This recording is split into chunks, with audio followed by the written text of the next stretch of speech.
Security sitting with us today. But now we need to do the adoption of the November 6th minutes.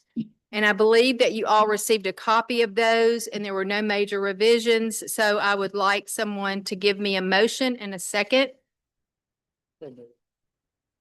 Second. Second. All in favor? Okay. Those are, will be made into record. A couple of formal thank yous. Shelby Britt, thank you for all you do to help get this prepared. I really appreciate your help. We also have Ted Booth and Matthew Holmes from Peer. They literally record every word we say and make sure that we are informed properly and keep us on track. And also they have emailed everyone on the board asking for your input for the report that we will be giving to leadership soon. So you have until the 19th of the month if you want to be part of that. Now I would like for us to go around the table and introduce ourselves. Even though we have the names, I would like for you to each introduce yourself, the board, and then we'll go and we'll let the speakers introduce themselves as well. But a reminder, please speak into your microphone. This is being recorded, so we want to make sure that we can hear. We'll take a break in an hour and a half. If you have to leave before them, I was in a meeting with Jim Brinson last week, and he had to get up and leave in the middle of our meeting, didn't he, Bobby? There was a bomb threat in Madison. So if you have to leave, that's fine. Get up and leave. I think you're going to leave in a little while to go take a vote, and then you'll come back. Yes. Also, happy birthday to our porter, Chris. I don't see him in here right now, but today's his birthday, so we want to make sure we acknowledge him. We will start the meeting. When you have a question, just let us see you so we can acknowledge you. This is very informal. This is really just a conversational meeting, so don't feel like we're going to throw arrows at you. We just want to know your wisdom and your knowledge in this industry of AI. So Gerard, would you mind starting us an introduction, please? Gerard Gibbert, representing private business, former entrepreneur of Venture Technology, co-founder of that company in 1986, sold it in 2019, currently host of Middays with Gerard, Super Talk, Mississippi.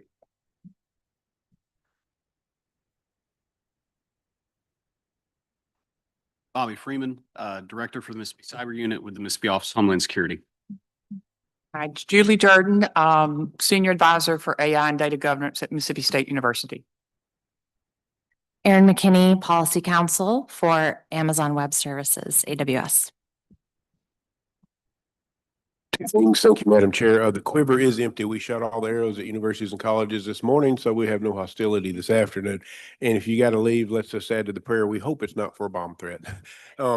I'm Bart Williams. I represent Senate District 15 in Northeast Mississippi, Starkville, Mississippi, about 4 counties up there, and have the pleasure of co-chairing this with Madam Chair. Thank you. I am Jill Ford. I represent Madison County, and I am the Chairman of Technology in the House. Also an honor to work with Chairman Williams. I want to say thank you to Dr. Jordan and Dr. Napier for the speakers today. So thank y'all so much for saying yes when they reached out to you.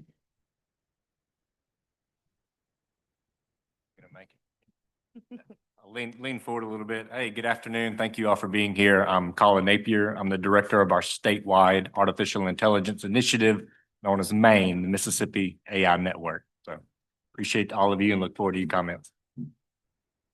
Good afternoon. I'm Brigadier General Jamie Hankins, the Director of Joint Staff representing the Mississippi National Guard.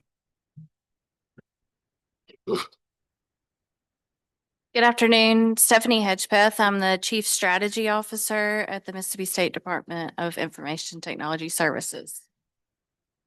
Good afternoon. My name is Doug Miracle. I'm one of the 2 Deputy Attorney Generals serving under General Lynn Fitch, and I oversee all of our civil policy and opinions and Solicitor General divisions, including working with the legislature. Now, if you won't mind, we'll start with Brad. Brad Carpenter, Chief Operating Officer at Ceasefire and Executive Vice President of our Business Technology Division. What that means, I oversee all aspects of our network, our IT functions, really our technology functions, and our Ceasefire business divisions from a product standpoint, sales, acquisition, support, and obviously the technology we provide our customers. Hi, I'm Philip Amaker from Nissan Canton. I'm a maintenance manager for stamping and GMR. GMR is Global Maintenance Reinforcement, and that is essentially our advanced technologies for maintenance. Matt Peterson with Helena Agri Enterprises. Although my name tag says AI, it's not artificial intelligence. We have our digital ag platform is known as Agri Intelligence. And so that's what AI stands for in my title. I am the Field Support Center Manager, responsible for training and support for all of our field users across the nation who interact with our farm management systems. Good evening, Derek Starling, Principal with SOL Engineering Services, headquartered here in Jackson, with offices around the Southeast. And I head up our federal practice for research, development, test, and evaluation, as well as a principal in our infrastructure engineering group, and glad to be here today. Thank you so much. Does anybody have a question starting out? I just wanted to give us something to start with. And then we'll just, again, it's conversational. No questions? All right, I'll start with my list. If Mississippi invested in one statewide initiative related to AI, what should it be? Brad, you want to start? And not everybody has to answer this question. I'm waiting for the others to start asking some questions too. It's gonna be short. Yeah, that's an interesting question. With, one major initiative, I mean, AI is extremely important. I think it's really important for the state, obviously for, got it? Okay.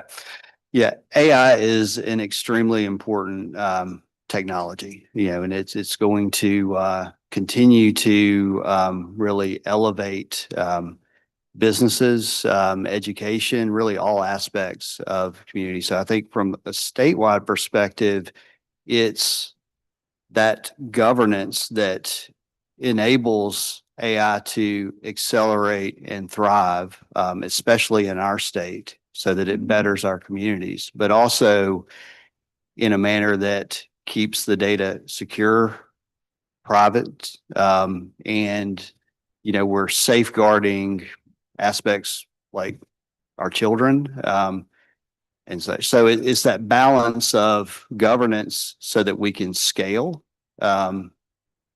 artificial intelligence, as it's just another technology. It's a very disruptive technology. But it has the guardrails that keeps data secure, private, and, keeps the bad guys out, I would say, in simple terms. Can you repeat the question? Yes, just wondered, in Mississippi invested in one statewide initiative related to AI, what should that be in your industry? I guess I should be more specific. Well, if the state's going to invest in AI, I would highly recommend investing in the education portion of it. There are many, many, many different versions of AI. AI is not one simple piece of software. It's you can buy, AI comes in many, many different forms and has many different functions. So helping businesses, helping anyone understand the vastness of the options and the capabilities would actually help them make better decisions when choosing, because AI is a buzzword, and then salespeople come in trying to sell AI, saying it can do this and that. And if the person does not understand everything that it's capable of, but also its limitations, and then also what the company purchasing would be responsible for, then it's just going to be a waste of money. I think getting more people to understand the different uses, or the range of uses, and the simplicity of AI would greatly benefit the state. Yeah.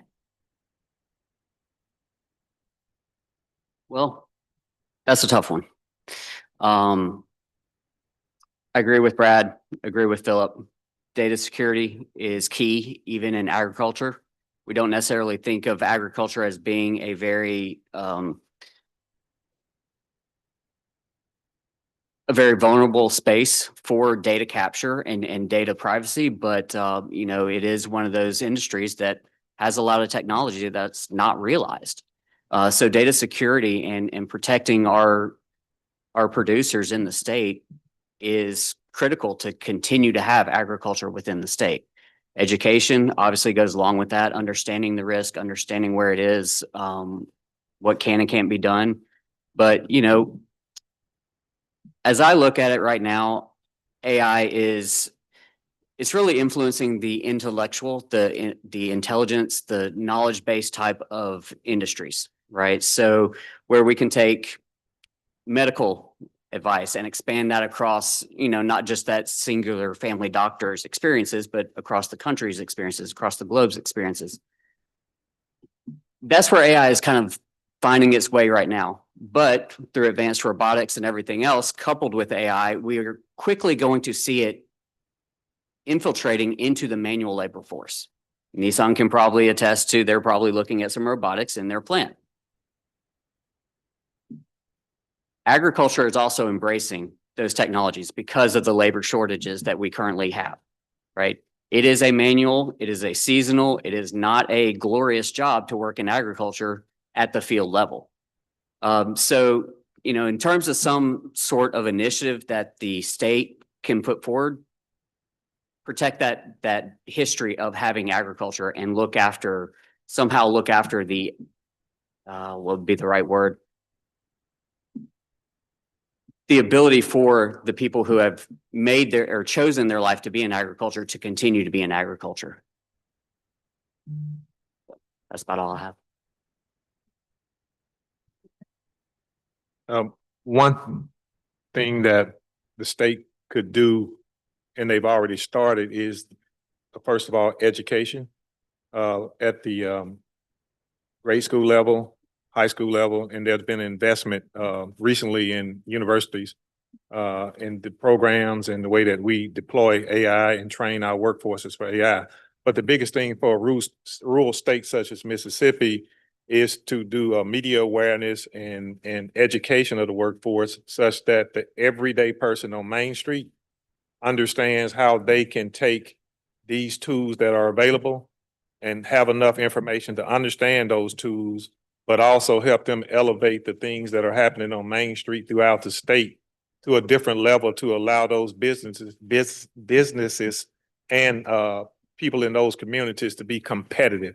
Because with the large data sets that are currently being used and a lot of the decisions that are being made, we don't want to leave Main Street behind. So how do we bring everybody, or at least the people that are participating in the economy in the communities, how do we bring those individuals forward as best we can with the education that has already taken place and that we're moving toward taking place in our younger population? And then the second thing is just making sure we understand the data privacy issues that are associated with that and the access to large data sets that have become available with these tools, making sure people understand that the information that is being used have the right protections to share those things that are either intellectual property or things that do not need to be used in order or become publicly available. And by using some of the artificial intelligence tools that are here now, there's a lot of information that we all could gain about each other real quick, that some of that in the future needs to be regulated to a point where only those things that are meaningful and beneficial and non-harmful actually get used and are available. I've got a question. Well, I think y'all just gave us enough work for the entire session, so that's good. No, those are great answers. Thank you.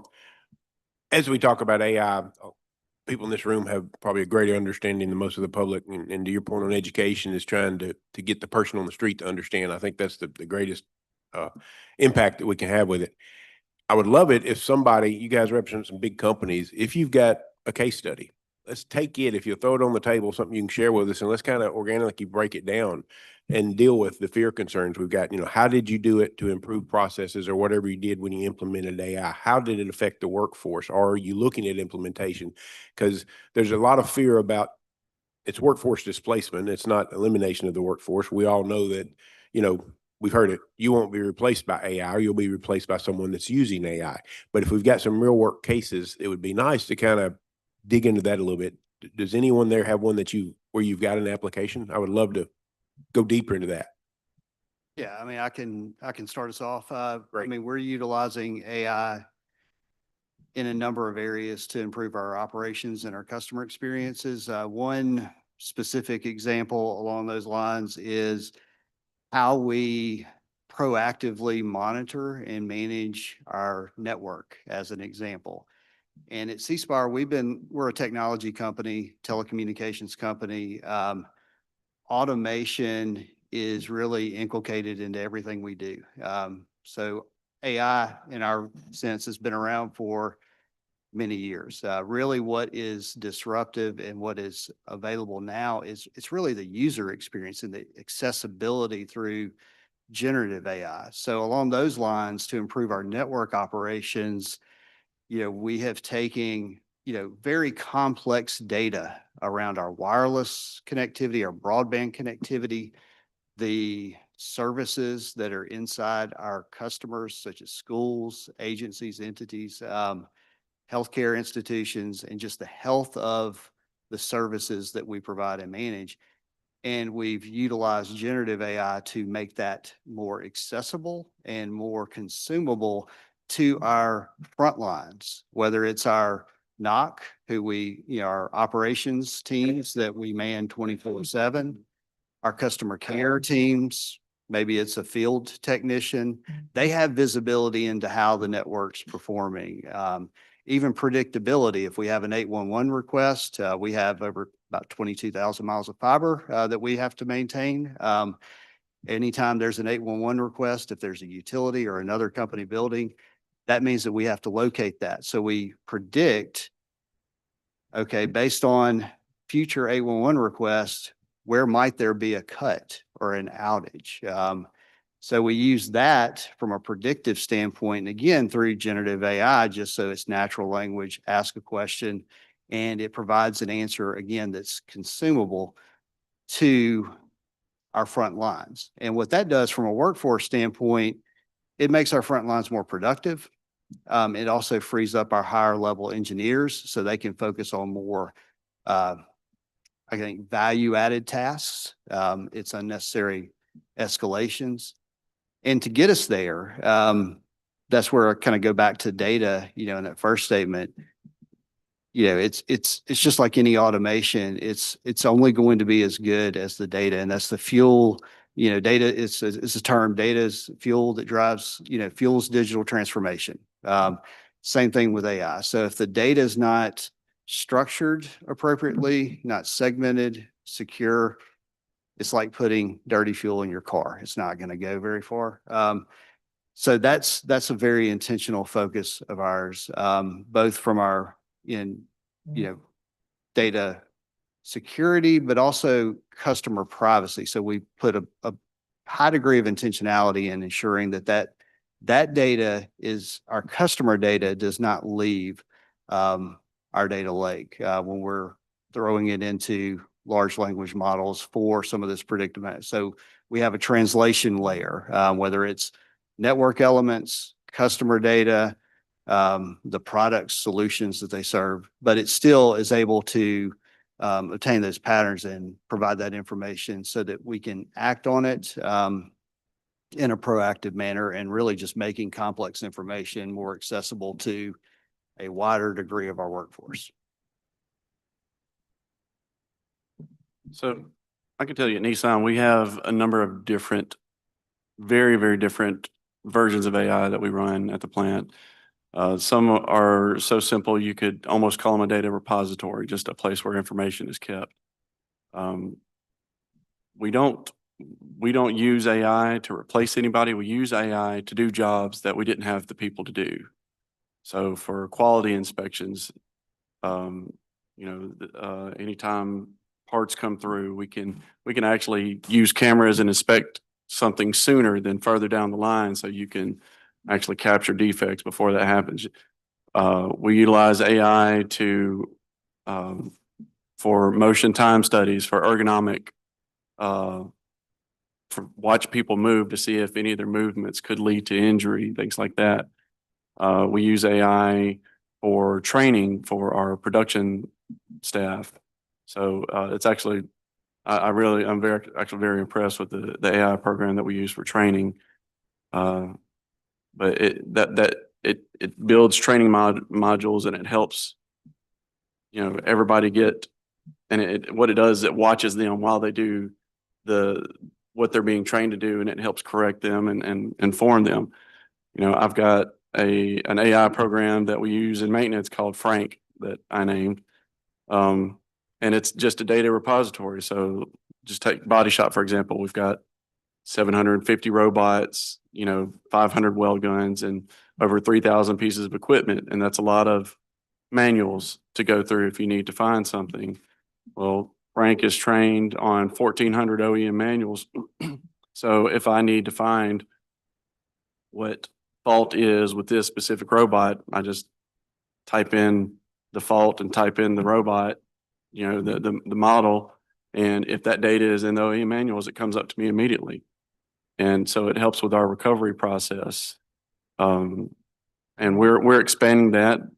We're expanding our AI application in maintenance to cover our maintenance management program, to help us optimize and to watch chronic issues over time, things like that. And then the last aspect is one I touched on in the beginning, which is quality. We have there in Smyrna and in Kenton, we have put cameras where people can't be. And so, like I said, if you're trying to catch a quality defect or any defect in the process, you want to catch it sooner than later. So you can't catch something,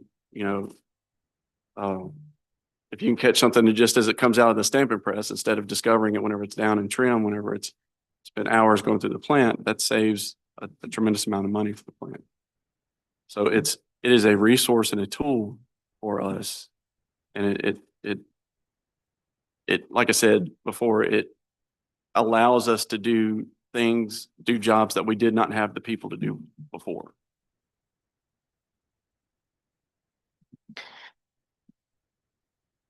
So similar to Philip, agriculture is, as I mentioned before, not necessarily the most luxurious, glamorous job out there. And we are losing a lot of folks that traditionally have gone into agriculture. They are choosing other career paths. And so that's leaving a void a lot in the agricultural space. There's a lot of hands-on processes that must take place. There's a lot of education and knowledge that has to exist for them to do their jobs correctly. So two places we're using AI in the industry is, I kind of alluded to it earlier, is the autonomy and the management of the machines in the field. One that I had the privilege of seeing this past fall was it's a camera-based system mounted on the front of a combine that is constantly monitoring the crop and adjusting the combine's machine settings to optimize that grower's production. They saw 15 to 20% increase in crop yields just by implementing that system. So that was a pretty exciting one. But where we're also seeing it is a gap that we're seeing across the country in the industry is we are losing crop consultants, right? So these are highly educated entomologists, agronomists, they're knowledgeable in not only the insects, but the bugs or insects are bugs, but the soil, the nutrients, and everything else that affects that crop growth cycle. Through some of our partners, we are using drone technology to go out there, fly the fields, and using the AI to identify weed pressures, identify weed counts, do stand counts, and more recently, even identify diseases and nutrient deficiencies. So it's allowing us to fill a void that exists because we don't have the people in place anymore. But it's also giving us a lot of insight into what's really going on across that field because that drone can cover a lot more ground than a human could. So those are kind of two use cases we're using AI for.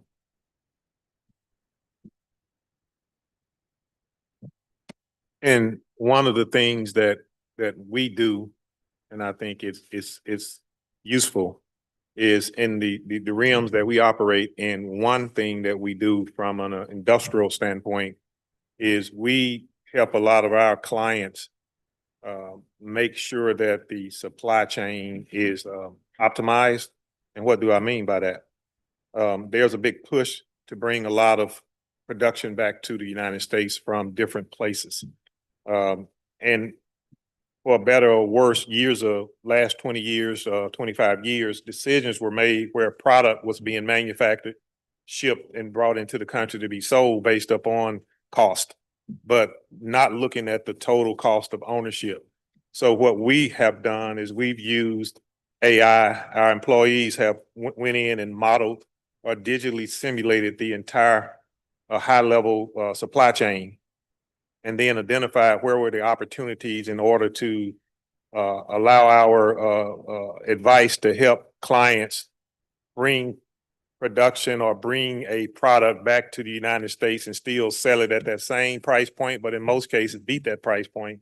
But by modeling the whole supply chain and utilizing data, not only the product data associated with the quality and the warranty and a lot of things like that, but also utilizing data about raw materials, about different iterations of things that may be available to help optimize the manufacturing process. So our employees use a lot of artificial intelligence. It started out years ago as, just regular simulation, risk assessment, modeling, and then it went to machine learning, and now we say AI. AI has a few more bells and whistles now, but it's still the same thing that we've been doing for 25 years. Is we've taken large data sets and we're analyzing those data sets some type of way and using those to make inferences and decisions. So with the new artificial intelligence tools that are there, we're able to pull more of the supply chain together and actually have the horsepower to analyze it. And then where we need to go, and it points us into very specifics that can help us be more competitive in order to bring things back. And this is a use case, bring things back to domestic manufacturing. Then we're able to zero in and help our clients figure out, and in some cases, in most cases, how to bring that product back, how to make it with higher quality, lower cost, and better service, instead of putting something on the boat in Shanghai and then getting a warehouse full somewhere that's carrying cost and other things that are going on, and then be able to do that here and take out all of those things that are hidden based upon the way that the supply chain developed to the average person. But the large language models and the data now allows us to zero in on that and actually optimize that. So if I'm understanding right, if we went to the pre-AI world and we want to figure out how to streamline it, what you've done is cut out weeks, maybe months of conversations with multiple employees on how to streamline a process and do it, and then maybe go out and beta test and come back and do it. So it's kind of cutting out a lot of the bureaucracy of that part, if you will. Yes, sir. And also the amount of information that's available now from different sources. Yes. Would have been previously have to be manually gathered Mhm. and analyzed to some degree, but not probably to a lot of degree of specific nature. So we're able to pull things from all different directions now and give our clients a good look at ways in order to do things here more competitively. And for Mississippi, more specifically with our workforce, that is golden, because it allows us to get back into the game on some things that have been given up a few years ago that needs to be, executive decisions have been made because of cost and economics to move other places. Okay, y'all jump in here anytime now.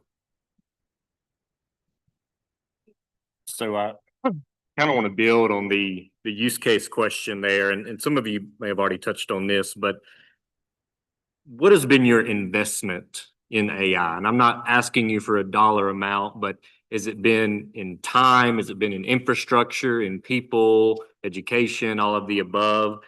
And what has been the return on that investment? Are you seeing it pay dividends now and going forward? Are you faced with challenges? So what has been that investment and what is that return? We'll just keep with the existing order. Our investment's really been all of the above in the major labels. It's definitely a high degree of time. And again, we've consistently invested a tremendous amount of energy in future-proofing our technology. We just have to as the company that we are with C Spire. So it's time, it's capital investments, in terms of the technology, how we're securing the technology, how we're reskilling and upskilling our workforce. And we follow a kind of a pilot, prove a use case in or out. And if it proves in, okay, now let's incur an additional investment to scale that use case. So that pilot, prove, scale model keeps it at a degree of predictability. And it also enables us to iterate, whether it's in AWS and we're iterating on top of Bedrock or Azure, and we're able to iterate, fail fast, as you will. And then we have the data points to know, okay, well, if we deploy this use case across the entirety of our network, now we have the math to really prove it in or out. So at a high level, we've invested a lot and we will continue to invest aggressively to future-proof because we believe it's really critical to live up to our vision of being the best at what we do and our mission to improve our customers' lives through technology. And in terms of an ROI, we've certainly experienced positive ROIs, primarily because of that pilot, prove, scale, and returns on investment in terms of workforce efficiency. Examples mentioned here, we've freeing up our team members to focus on higher value work. We've seen realized improvements in customer experience, customer retention, the ability to accelerate taking a customer's order and turning that into a successful implementation, whether that's just a simple wireless service or a very complex multi-site network where we're connecting multiple schools in one dedicated network. And, returns from a hard dollar standpoint as well, too, even in terms of energy savings and how we utilize AI to automate our wireless network so that during downtimes, as an example, maybe it's 3 a.m. in the Mississippi Delta, and we have historical data that provides us that indication that there's not a lot of traffic there. But if there is a call there, one of our other towers can pick up that signal. So leveraging AI to be able to not necessarily power down aspects of the radio network, but lower the power consumption, and that turns into real energy savings. Even our Birmingham office, utilizing a complete IP-based network, lighting system, AC system, being able to leverage AI to determine, okay, it's toward the end of the day, or we have 20 individuals in the conference room versus 5, and being able to regulate the air and the lighting based on that. And that turns into 6-figure energy savings as well, too, just for an office where we occupy half of a floor. That was a really good answer. Mine is not going to be as great, but from a maintenance standpoint at Nissan, anytime we were evaluating whether or not we were going to bring in AI, the goal was to eliminate or improve somewhere, right? So AI has, from a maintenance standpoint, has improved efficiency in a number of different processes, but more so on we recognize that we have let's say, let's go back to, my AI frame. We were able to calculate how much time we spent researching data to try to find answers to problems that we have out on the floor. The longer you're down there, every single minute counts. And so, we were able to determine that, hey, we're wasting about this much time, which turns into this much money over year, just flipping through manuals. And so we brought in this AI to give, where anybody can access it anywhere within the plant, and they just pull up a page and ask a screen, and it gives them the answer. It does all the work for them. So, in our applications, the goal was to save time and to make the recovery processes more efficient. And it's not really a return on investment, it's a cost avoidance for us. Because, there's no profit in maintenance anywhere. As y'all are talking, it's kind of occurred to me to ask, are you far enough down the use of AI that you're looking, as you look at applicants to come into the workforce, are there AI centric skill sets you're looking for, asking for, demanding as you're interviewing candidates?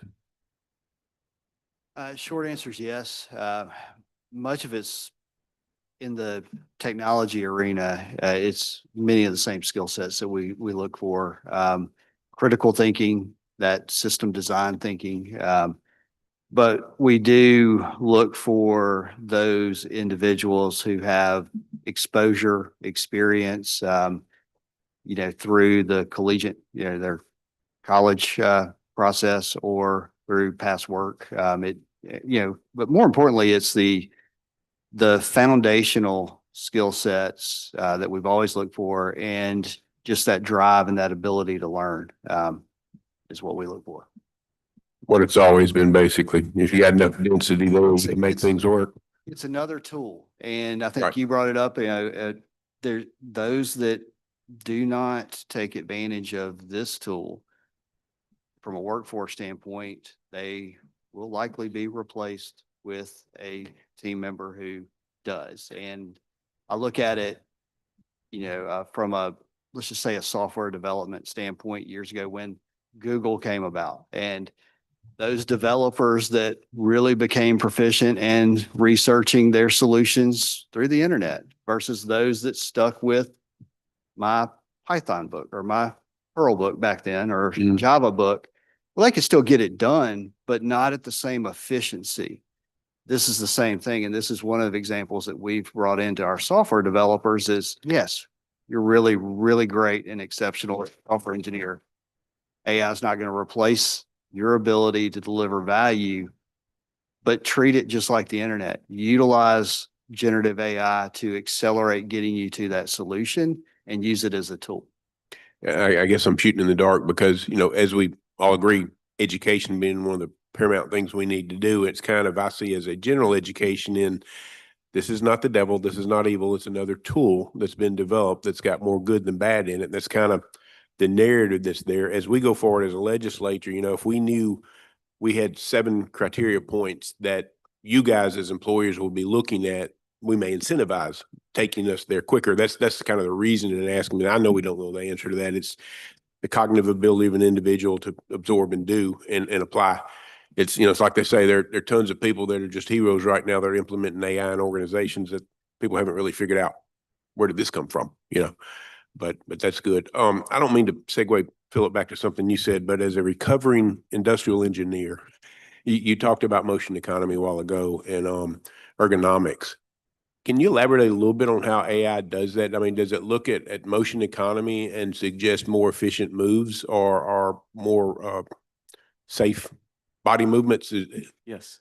Okay, all right. I figured it was. Same thing we did manually. We just It's do all of the above. So you have, you train it on the process, and then you actually have a camera watching. Yep. People do the movements and then it evaluates it over time and makes improvements or recommendations over time. Okay, sorry, that was kind of in our mind since we've done that. If you guys want to continue down as we've gone from one to the next, I mean, like I say, this thing moves around, we're fine with that. As long I as did we want got, to give you one other, Yeah. a different perspective on the, applicants. Yes. So from the person at home, if you have a job that you've posted and I want to apply for your job, I'm gonna copy your what you're looking for into the AI and then paste my resume and get it to tailor to what you're looking for. So your resume will pick up, your AI will pick up my resume. no, yeah, So it's not foolproof. for sure. Well, it's kind of a cat and mouse game that It is. we're kind of doing it from, I guess from elementary school all the way up now and how we figure out that path. Now, as I have discovered, I teach a Sunday school class, and the more I speak, the less the quality of the class. I think I've spoken too much, so we need some more participation in this. Yes, please. It's really open for anyone, but just thinking about how you may tackle your strategy to differentiate between your knowledge workers, your skilled labor, physical labor employees, when you're putting your workforce development plans together. And, how are there different tracks, different targets, different strategies, kind of what that looks like? What we look at now is what we call modular open system architectural type of thinking. I'm an industrial engineer too from Mississippi State, so everything is systems based. And so we try to blur the lines between manual labor, skilled labor, engineers. It's pretty much a process. And so the more we can have everybody in that process with simple tools and training, AI assisted training and other things, the more efficient we can be, because we try to do more work with less people, or we try to have the people we hire hold on to them longer by making sure that what they are doing is interesting. So we have a skills-based development. And pretty much if a kid has used cell phones and have done a lot of the things that they've done with video games, trust me, they can learn everything else pretty easy. And I think sometimes we undersell the workforce, thinking that, this AI boogeyman is real complex, but we finding that the younger folks, regardless of what educational attainment they may have at that point, they can move forward if we design the workforce training mechanisms the way we need to get them where they need to go. And most of them are coming into the workforce with certain skill sets that can be buildable. The challenge comes between the ages of 45 to 65 because of the lack of full participation in the workforce. You have employees that are in those age groups, getting them to be comfortable and getting them to engage at a level, and in some cases, really utilizing data to get them engaged. But for the most part, we make good with what we have, and we don't see a big problem in what we do with having to really not have anybody participate in the workforce. Not anymore. Maybe 10 years ago it was that way, but not anymore. And we have a lot of engineers. We hire a lot of engineers, but we also hire a lot of lay people who end up going on a growth path and eventually may go back to community college and then may go and get a further degree. But it's not because of exclusion, it's because they found something exciting in what we were doing that wanted them to go back and increase their subject matter expertise in a certain area. So that media mainstream you were talking about earlier and the initiative Mississippi could take would be basically to try to help the older generation, myself, learn artificial intelligence. Is And that what I hear you saying? and let them know that basically the way that we look at it is there are a lot of new buzzwords, but it's the same input, process, output. And once you get people thinking at that level with the tools that are available, then it becomes a lot easier to get those workforce participants at the older ages, back in and try. And then once they they try and they pair it with people doing some of the things they doing, it helps to keep everybody as a full participant as long as they want to.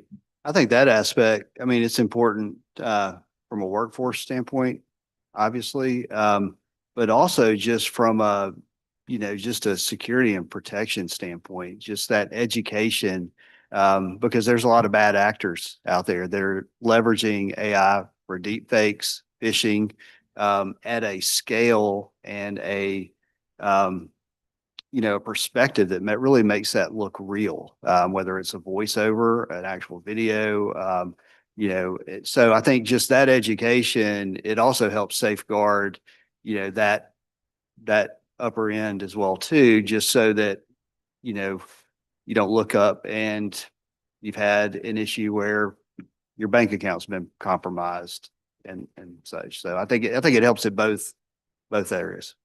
Doug, do you have a question? I do. So from a private sector perspective, and I know this may be different based on your industries, but generally, how do you think policymakers should think about, and I think you mentioned earlier guardrails, and that was something on my mind. How do policymakers think about this in terms of any guardrails that are needed without stifling innovation? I mean, that to me is sort of, and I come from the legal perspective of this, but several of you have made comments that sort of touch on that, and I'd just be curious generally, not specifics, but how do we think about the collision between policy and innovation? I think for, guardrails, for specific items such as cybersecurity, child protection, those are extremely important. Data privacy. When we get into like guardrails for broad policies, I think the risk there is each state can start to produce a quilt of regulations, and then we have an unintended effect of stifling innovation. So some of that might be best at the federal level so that connectivity can continue to expand. We have quite a bit of AI compute data centers in the state of Mississippi. That's great. Those have to connect to data centers in other states in a secure and low latency manner. So I think for, again, back to, specific areas where it's easy to define, and it's just really what we need to do to protect our children, to protect data, the state's data or our company's data. We need to do that. The broad, you start to get into a risk, I think, of unintentionally stifling innovation. So a targeted approach. I think so, yes. I think a targeted approach, especially if there's federal legislation that will put some major guide rails in place. But from the state level, understanding and having an understanding of some risk-based mechanism to understand what processes are critical in the different areas and different work areas or societal areas, and making sure that industry is not totally turning things over 100% to AI, and that those interactions between where it really can affect something, that it can go wrong from a personal level, health data, health decisions, diagnosis, or from the standpoint of a more larger interaction with traffic and other things, making sure that those guardrails are there where it has to be identified based upon the characterization of use, that this is the checkpoint right here, the quality control is built in. Okay, now somebody, a real person, for a better word, needs to be somewhere in this process to not just have everything running on automatic and then it interacts with another system that's running on automatic. So what is the outcome? So if the state can help with the things that it touches, have some identification of a risk-based management process, and then insert in some degree of a check and balance to at least make sure that it's not fully autonomous. The unintended consequences of having 2 or 3 fully autonomous systems collide and then have an unintended consequence of something not desirable happening. Yes, like Derek said, I think, you know, where legislation can really play a role is when do we allow the autonomy, the AI to actually make the decision? We heard Philip earlier, his motion AI person makes suggestions, right? And that's kind of where it probably needs to be right now. To Derek's point, we don't need to just let the systems run rampant. And so having something in there that limits the decision-making abilities and the actions that come from those decisions could be beneficial.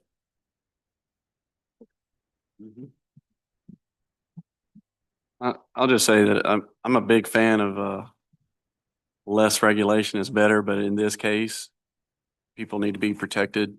You know, and all of these gentlemen have talked on it, you know, the children, you know, elderly. I'm really surprised it hasn't come up or I haven't seen it yet. I'm surprised during open enrollment, there weren't AI phone calls going out trying to get Medicaid information and that kind of stuff. My wife is a rep, so I get to hear all that stuff. So I'm really surprised that hasn't happened, or at least I haven't heard about it. It has. Look, I mean, because the voice and everything, the interaction is lifelike, and they absolutely, you know, they're just like the children. They're very easily persuaded or convinced. As far as industry goes, unless if I were going to regulate something, if it affects safety, human safety or environmental safety, obviously that would need to be heavily scrutinized. But from and like you were saying, anything that makes decisions, you know, if it can make adjustments to a system that could have negative impact if it makes the wrong decision, that we'd have to obviously be careful with that. But a lot of the AI applications I've seen are, you know, an AI application will only do what it's designed to do. It's still a program. Right? It's and yes, it can be autonomous, but only if it's programmed to be that way. So the education portion of it is I think key for a lot of these for anyone to make sure that they're bringing in what they need and not something that's, you know, don't bring in Skynet.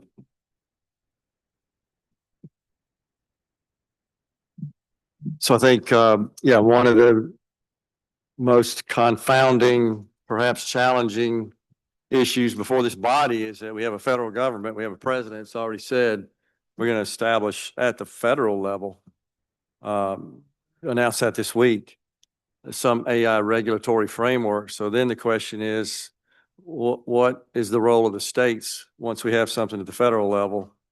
And of course, we have a similar model with respect to health insurance. Not all insurance, but health insurance. And that's brutally convoluted and complicated. And yeah, I had people on my text line today write in because we were talking about it, discussing that they were getting robocalls that they thought were AI generated for people to sign up for health insurance in the ACA marketplaces. And it's signing up at a no premium out-of-pocket level if it's below 150% of the federal poverty level, but the federal government's still paying the insurance companies for that coverage, and people have it. About half the people enrolled of the 24 million have never filed a claim, which tells you it's about half of them don't even know they have insurance.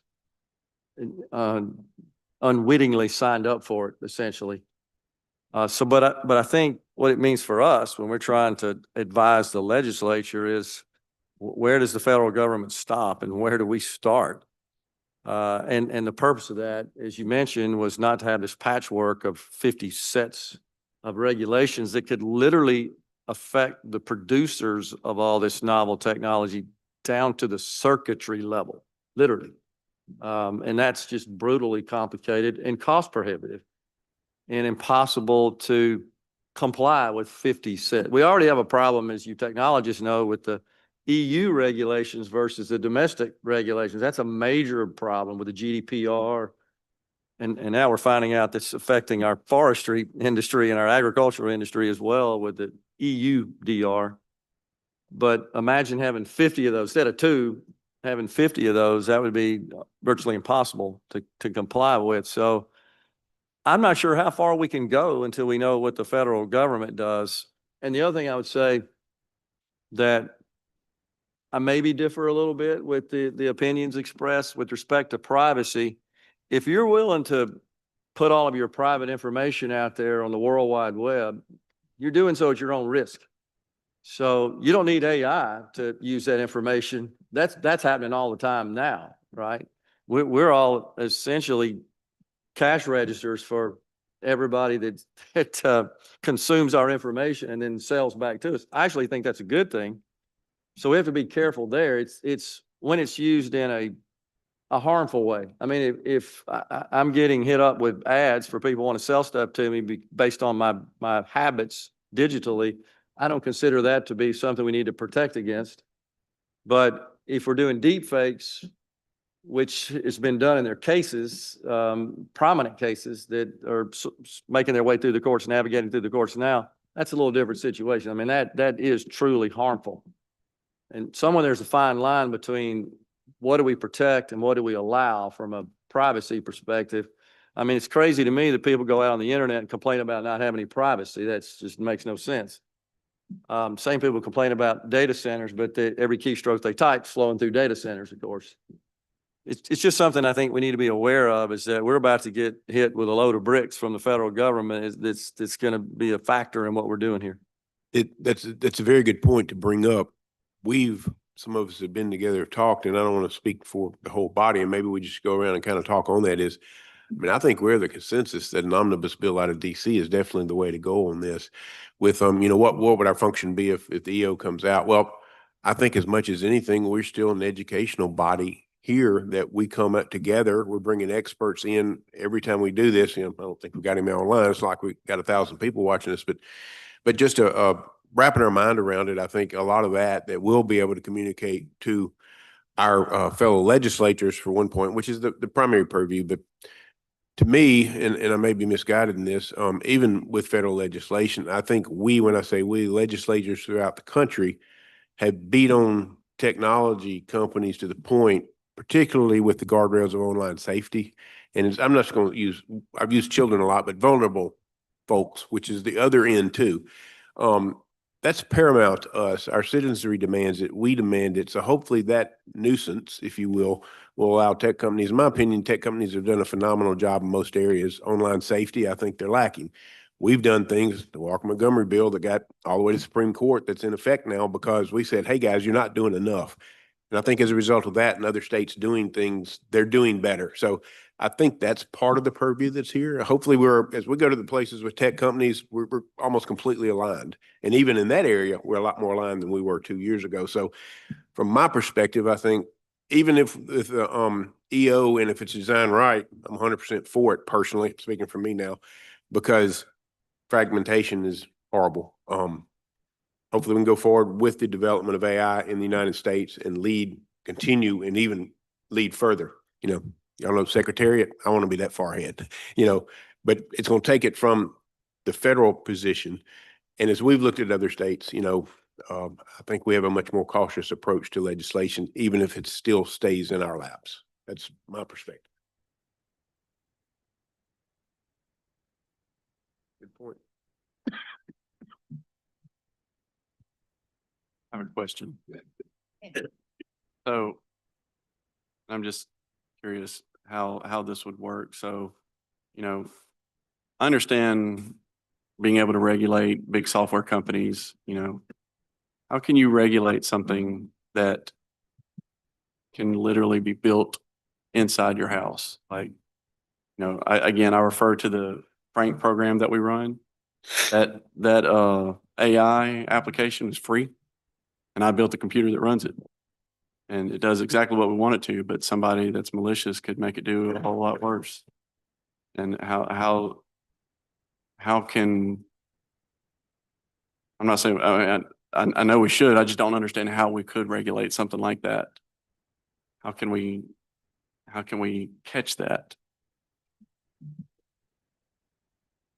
I don't know if I know how to articulate it correctly. If you're doing it for self-consumption, that's one thing. If it gets out and we're going to harm other people, I think that's, I'm a believer in, if you're not bringing harm to anyone, it's really not my business as a personal legislature to tell you what not to do or not to do.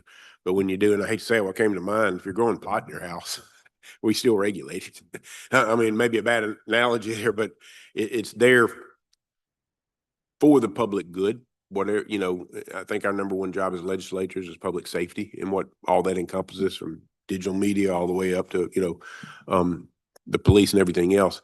So it's the guy that creates the pipe bomb in his basement. We could have the same conversation. Should we regulate that, or the automatic weapon? I mean, consensus is that we should. And I would say from the Attorney General standpoint and all the work we're doing in the cyber realm, and Senator, you alluded to Walker Montgomery, one of the tensions there is there are acts being committed that were otherwise illegal, going into places that the state has always regulated, saying a minor can't go into certain places. And there's been this notion that just because something's done online, all of a sudden it is, untouchable. And I think to your point, it would be, there are still things that are illegal under state law that just because they're done, electronically or otherwise, I don't think the state loses its ability to pursue those from a law enforcement standpoint.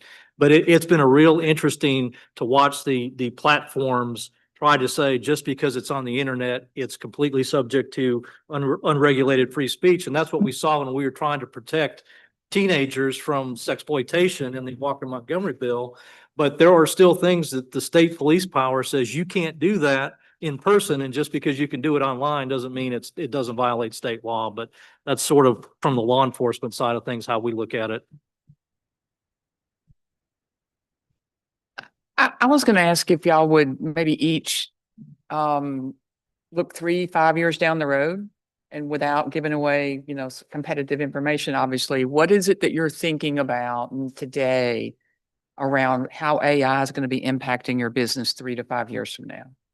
Because and then if you can expand on, we know what we kind of know what skills we need the workforce to walk in with today. But what is that?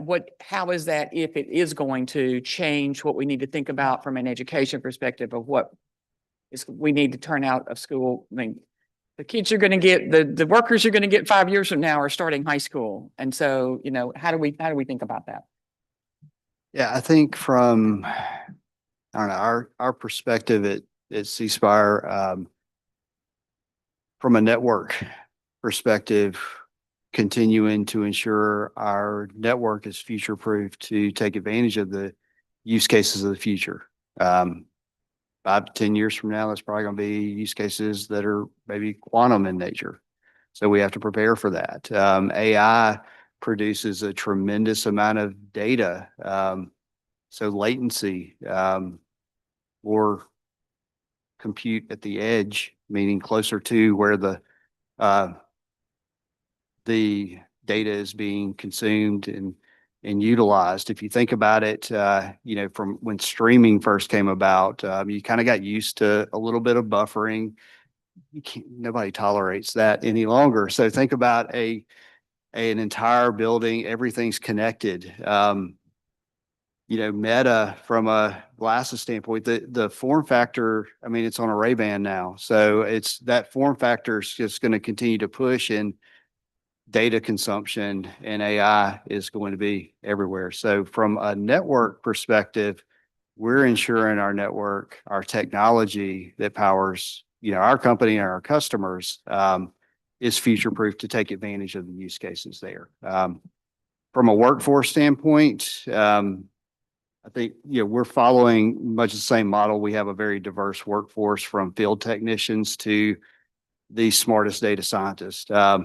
And it is about, processes, and a continuous effort in upskilling and reskilling the workforce, and working with the educational system in that two-way kind of feedback loop of what we need, or what we expect, and ensuring that the colleges, the coding academies, the high school system is taking advantage. And I think that's the key is, really integrating AI into the educational, in a way that's safeguarded, but getting students exposed to it and learning how to use it in a way that force multiplies their effectiveness, so that we don't have the brain drain from the state of Mississippi. We take advantage of the tremendous assets that we do have. And I mean,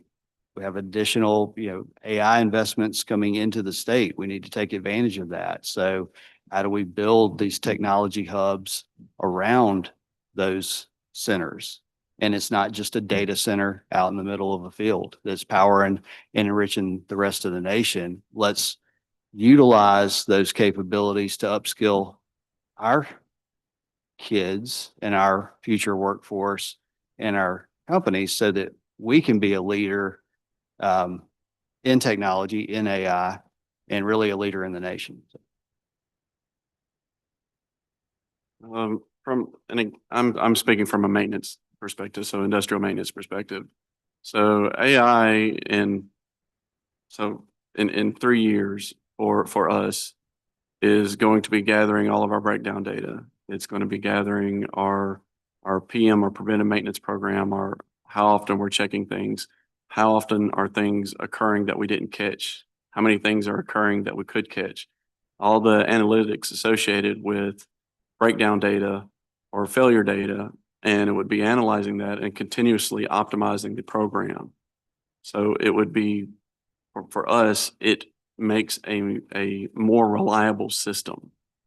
And pretty much in a number of our different applications for AI, it's to improve reliability. This is kind of frowned upon, but in the world of reliability, you can make something more reliable the more you can remove the human factor. AI can look at something continuously where a person cannot. And those are a number of benefits that come from it. I'm actually kind of passionate about the side about education. I think there are a number of schools that take advantage of it, but I think Mississippi as a whole has lots of opportunity when it comes into technology and introducing kids to these technologies. I don't know if any of you are very familiar with the robotics programs at the school. So I'm on the regional committee for the robotics, and something like that is tremendous for children to be exposed to. I get just from my life growing up, I had no idea what I wanted to do. I grew up on a farm, and my closest neighbor was 2 miles away. It was miserable, and even I went through a number of different directions in college because I had no clue of what I wanted to do because I had not been exposed to anything. A lot of these kids, they have a lot of opportunity these days, but a lot of the schools that I've seen that struggle or that grade lower do not have these same programs. From a robotic standpoint, there are 4 key things that students have to do. They have to notebook, which means they have to document. That's important in everything. They have to do interviews. That's important in everything. One aspect that's not necessarily important in everything, but introduces them to a field that greatly expands to everything else is coding. So they have to have coders. So they get an intro into coding, and they can they can expand on that. And coding leads to AI. It leads to everything else in the computer industry. And then you've got the building side of it, which is the mechanical. So, and then they also have to work as a team. So programs like that, I believe, are what are going to move, what would drastically help Mississippi move forward faster if we could get programs like that. And not just robotics, that's just the one I have, I'm involved with, but other programs where they get exposure to something and then they compete on it. The competition is key. That's how they become a stakeholder. So In lay terms, I'm hearing AI and VOTEC, not AI in the classroom. An applications aspect of it, not just a theoretical environment. I don't know how much outside of AI being a tool to be utilized and for students, I don't know uh, how beneficial teaching AI to children is. I don't, So I want to, because I think in the last 3 years, so since the ChatGPT phenomenon, I mean, we've been focused on this Gen AI that writes for us, okay, and answers questions for us like we've never seen before. But what Philip was talking about, the robotics piece of it, the near future is AI managing physical systems. I mean, that's the next wave of what's going to be happening. And it's going to be the humanoid robots in our homes. It's going to be robots running around in your mowing your yard. And I mean, so those, the idea that if we can teach kids the combination of the coding and something mechanical and how that works together, same thing on the farm, same thing in agriculture. absolutely. I mean, so it's going to be AI managing physical systems is the near-term future. And that I 100% agree that being able to pull on that and work, have more opportunities for our kids to see that's really important. So we introduced that at, we do a coding challenge, C3 Junior, partner with the Mississippi Children's Museum.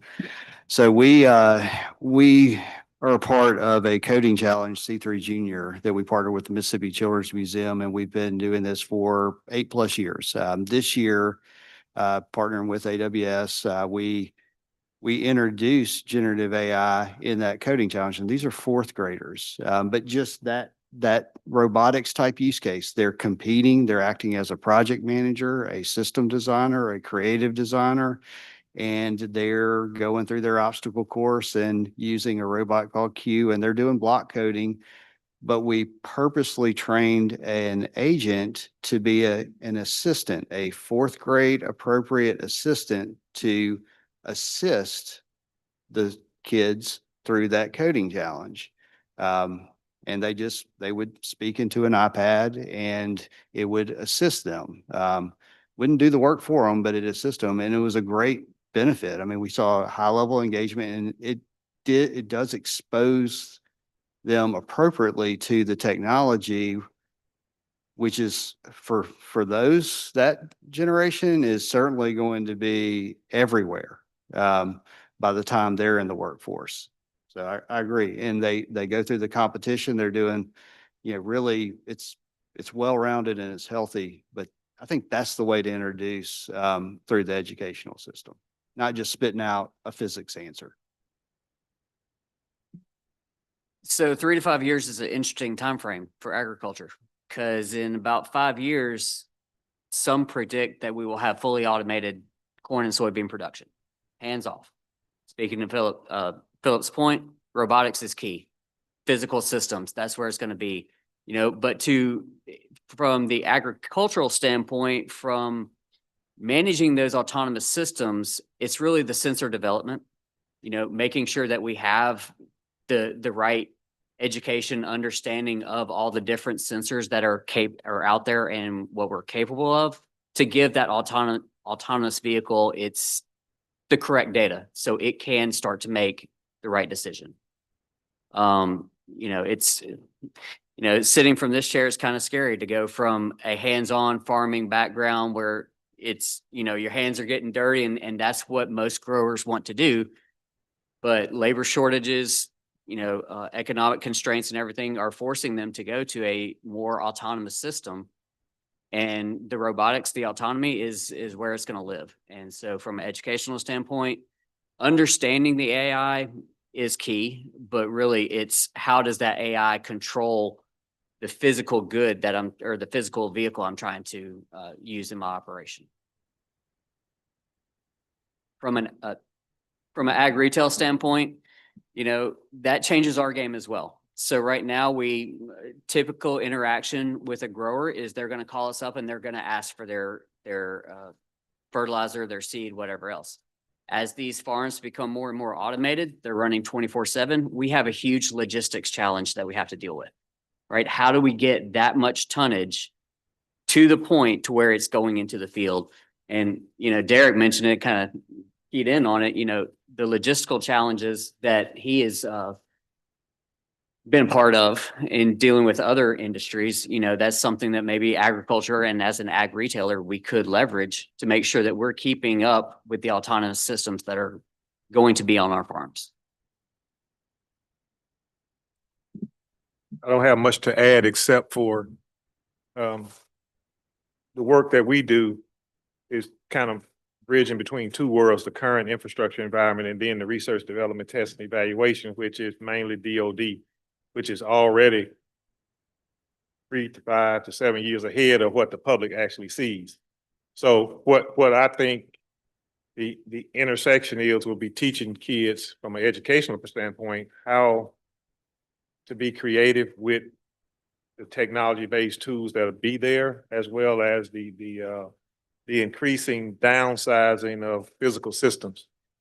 We talk about data centers now. We talked about quantum computing.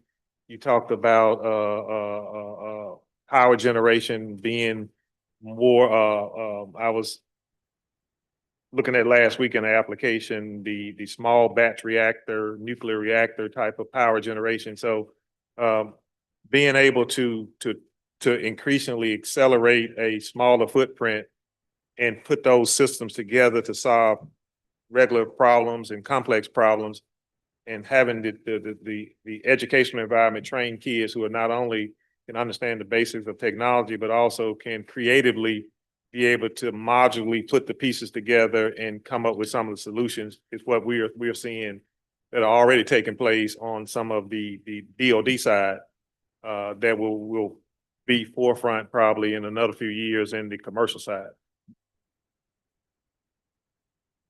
Brett, I want to ask because I think you brought up somebody talked about technology at the edge. How in the world do y'all think you're going to have enough bandwidth when we're all walking around with these glasses on and it's just constantly feeding data and we're asking questions nonstop to Gemini or whatever it is?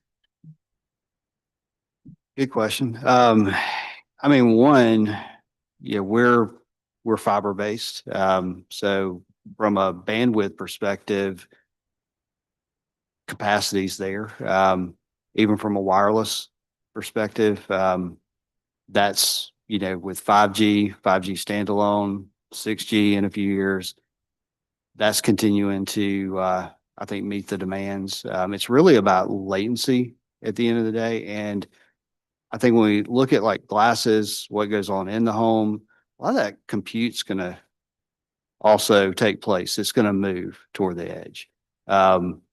So you're looking at kind of bits of data as well, but it is going to exponentially accelerate, and that's one of the areas that we are continuing to model heavily, even down to the simplest of let's model out what's from a wireless mobility standpoint. You know, what's that data consumption going to look like in 3 to 5 years? Absolutely, from a fiber standpoint, and then just general communities. But it's all about latency, and I think companies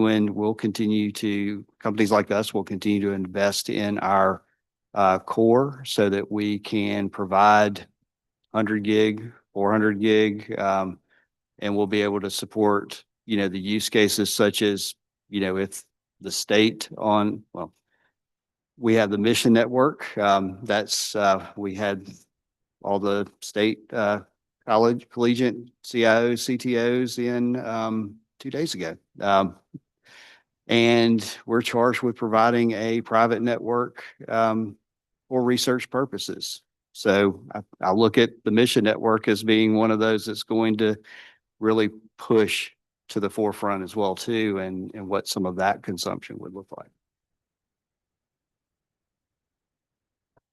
Absolutely. And that's where, from a connectivity standpoint, that convergence continues to be key. It's a mixture of, obviously in a agricultural, that's primarily a wireless perspective, you know, small cell, macro, a combination, even in a healthcare campus like UMC, combination of fiber-based Wi-Fi and maybe even private wireless, so that connectivity is ubiquitous. But it might be wireless, or cellular based, or it might be Wi-Fi based, but it's able to continuously handle that data consumption and that processing at a low latency level.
Thank you, Madam Chair. So I'm thinking about parallels with state government. So with ceasefire and your work around providing a network, state government doesn't build or design cars, but we do build and design roads, ag and commerce, environmental quality. What are some lessons that you've learned through your journey of implementing AI into your industry or your organization that you could share with state agencies? I can start. I do think, we touched on it earlier. Keeping humans in the loop. And, it's just like going back to automation in general. If the process is inefficient or there's errors, it's just gonna exponentially make those errors occur faster. So I think, that's, and that goes into the pilot, prove it in or out and then scale. But during that pilot phase, it's keeping humans in the loop so that we're checking, we're validating that what's being served up or what's being generated is accurate and producing the desired results. My answer is a little bit different. It's more on the cautionary side. So the stuff that I've learned about bringing AI in is that, one, people will sell you anything.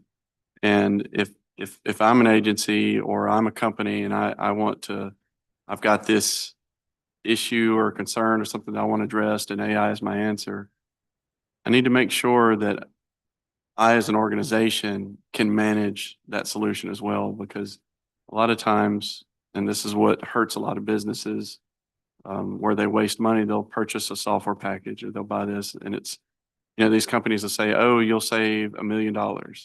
I had a company 2 years ago say that in the first 2 years, we'd save $1.5 million.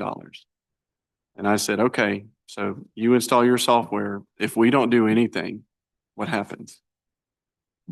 And they sat silently. I said, so your ROI is completely reliant on my ability to utilize what you're selling me. And that's what agencies and everybody needs to understand whenever they're looking at AI. They need to make sure that they can manage it, not just use it, but manage it and support it. Otherwise, it's just a waste of money and it could hurt them.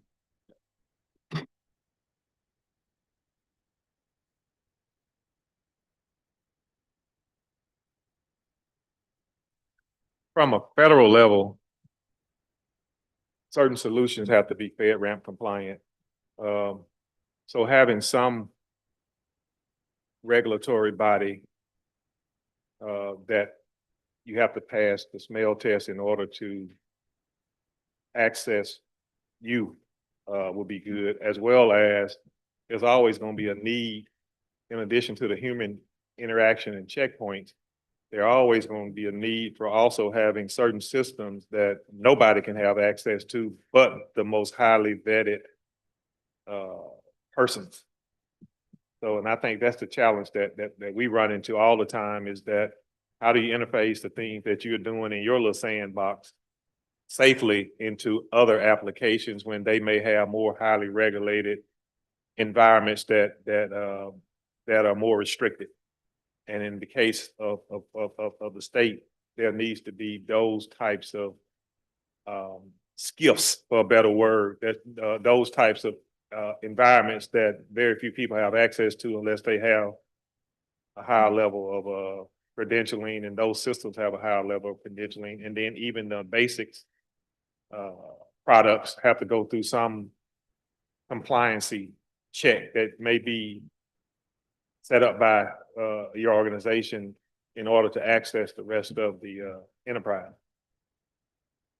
He actually brought up a good point that made me think of something that everybody, the state, if you're going to start bringing these in, he was talking about vetted and having a single, a group that evaluates it. Anytime you find a solution for your problem, in any of these applications, that solution needs to be, or that solution needs to be evaluated. You need to see if it can be utilized by other departments as well, because I see a lot of times large businesses, governments, everybody gets siloed. They come up with siloed solutions, I like to call it.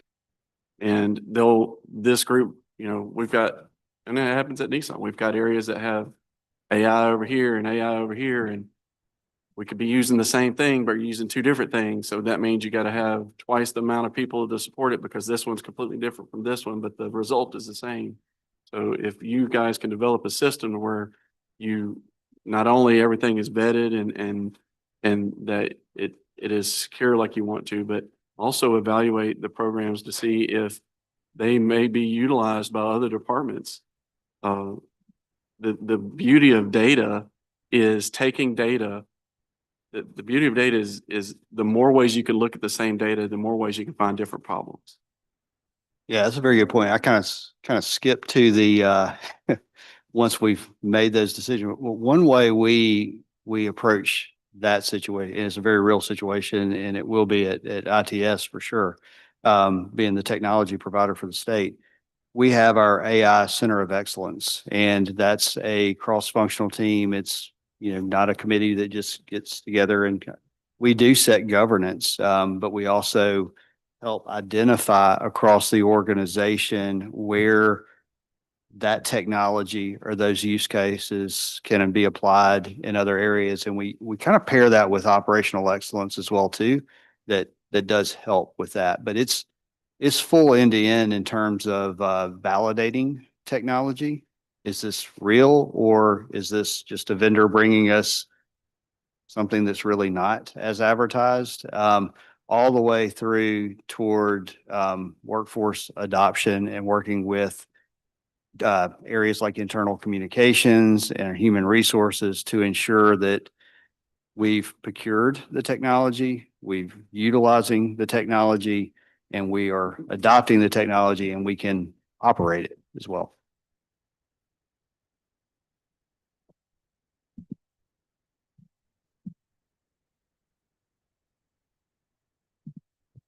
Hi. Do you mind? Thank you all for sharing these great use cases and success stories from your businesses. My question is, has there been a point at which in your deployment of AI systems, there's been information that's been missing from the party that's upstream? So, we think about in the tech industry, this concept of an AI value chain. So starting from the model developer to any developers who are fine tuning a system, the deployment of that system, the users, et cetera. And I'm curious if there is sort of any gaps in the information that is flowing downstream to you all as you implement these systems and tools in your businesses. And how have you dealt with that? Is it going back to your closest entity that you're working with, whether that's a developer or deployer, or is it, developing that information yourself for your own purpose for the way in which you're going to use the system? I'm trying to get at whether or not your contracting with other entities is providing you with the information you need, or if there are examples of gaps in that information that perhaps, we can help work towards in contracting in the market in, some other sort of guidance. Yeah, I mean, I can hit on that. In the use cases that we go after, yes, I mean, we absolutely will run into situations where we are needing to augment the data set with additional data. And we work through those dependencies with, our partnerships with companies such as yours, AWS, Microsoft, our talented team. We have over 200 software engineers, more network engineers than that, probably close to 400 network engineers, and then a robust partner ecosystem from a technology standpoint. So but we do, as we're running through like that network use case that I went through, as you're getting into it, you find, oh, here's some additional data that I might need. And then it just goes back to the data governance and that whole pipeline to ensure that life cycle, that the data is now in place in our data lake. It can now be streamed to a Bedrock as an example, and now it can be utilized, and it can be utilized in a manner that's secure and it's efficient from a costing standpoint as well too.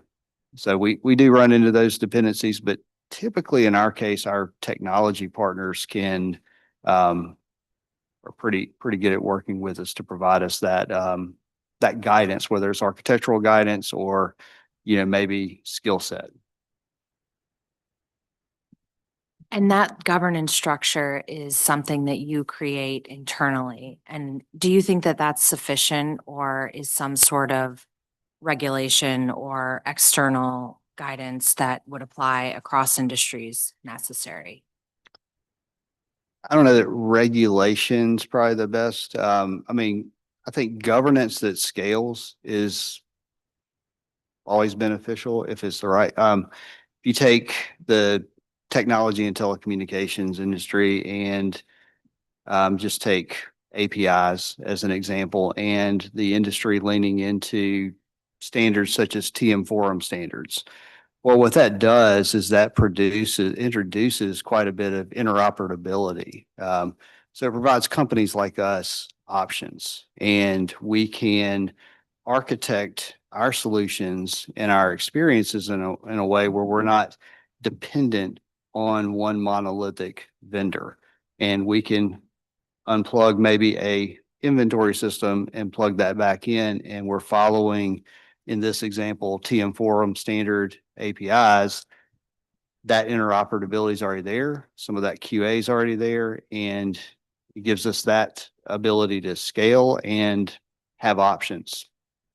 So I think in that kind of analogy, it does help. I mean, we lean on best practices even when setting up our governance. So having those best practices more accessible so that we're removing guesswork. Because even when you look at like workforce productivity or AI adoption within the workforce, we have a very high percentage of adoption. It's over 70%. But drilling into it, is it meaningful adoption? Is it producing the desired results? So I think accessibility to industry standard benchmarks in this space, it only helps.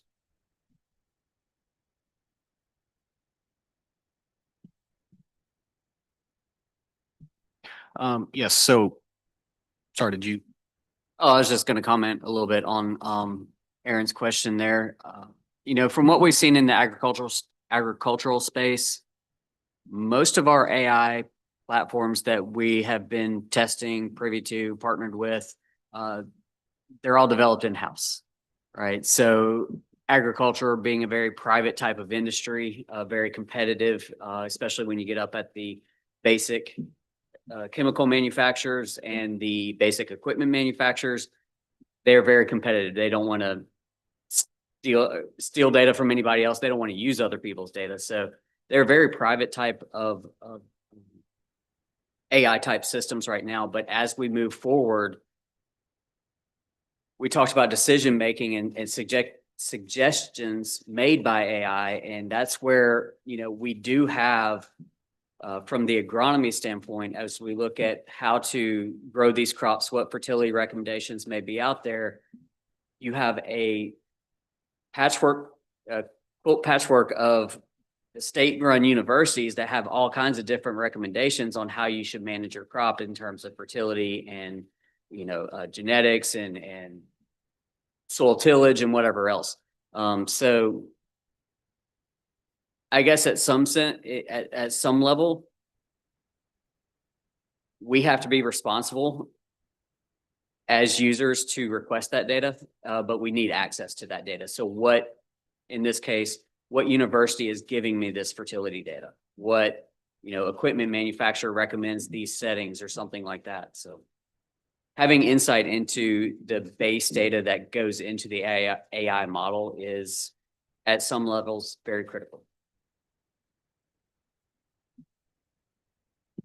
So when it comes to AI, and I'll pivot for a little bit because over the past few years, most all of y'all's sectors have had to deal with operational technology becoming more online and things like that, and incorporating that into your IT planning and your cybersecurity planning. When it comes to AI, a lot of the AI that y'all have mentioned has been kind of in-house proprietary, or it's been some of the large language models that are out there already.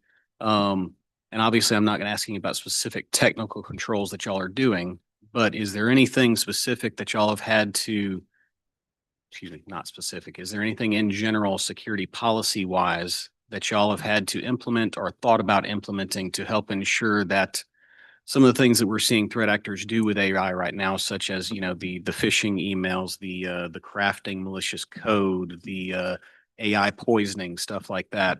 Is there anything that y'all are doing to help secure your AI systems that as we look at things for the state to do, we should consider? From our perspective, it goes back to we're approaching AI as another technology, a new technology in our ecosystem. So it falls back to really a lot of our standard security protocols that need to be enhanced and are being enhanced, but that zero trust, data segmentation, no users with administrative privileges, things of that nature. Even our agents are users in our systems. They have a profile so that we have that digital trail.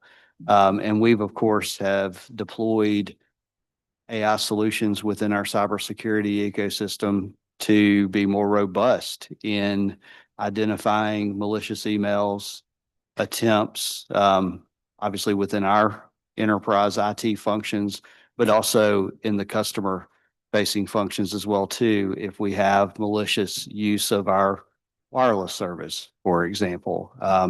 So the one item I think that generative AI has made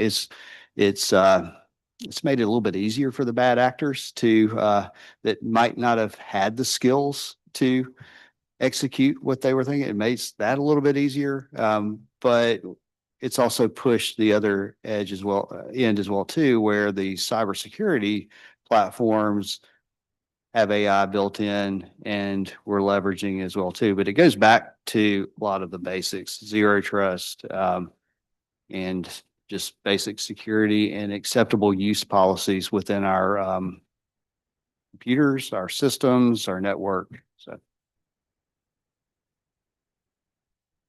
I can't speak fully on that because that's InfoSec, but I can say that their process for vetting AI is extremely stringent. It's very difficult to bring anything in.